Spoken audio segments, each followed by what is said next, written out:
แย่งไปเมนูลาบป่าใช่ตู้เย็นแล้วมันติดกรอบแล้วก็เอารถกลับมาคืนเพื่อให้เขาขับรถคันนี้ ใช่ถุงไว้ให้แม่น้ำ ผ่านทางตลาดริมปิงตำบลท่าม่วงอำเภอเมืองนครสวรรค์แลกกับเงินค่าจ้างขนมาตั้ง10 ล้านเมตรได้ค่าจ้าง 4,000 บาทเองพี่ณรงค์ส่วนอีกเหตุการณ์หนึ่งค่ะคุณผู้ชมคะเหตุการณ์นี้ก็ขนมากับรถที่มี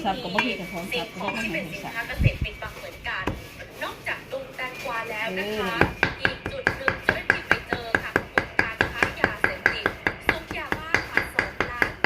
2,100,000 ออกกำลังกายมือ เห็นให้ที่บ้านเพิ่นกินโอ้ยกินใจกัน ลาบเหนียวบ่ ลาบเหนียวลาบเพิ่งลาบผงลาบเหนียวหนูเพิ่งอันนี้เพิ่งต้มปลาเพิ่งอันนี้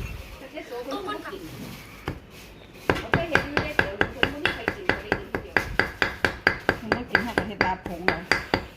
ที่บ้านเท่านี้ กระสูเขาจะเอามาก้อยมดแดง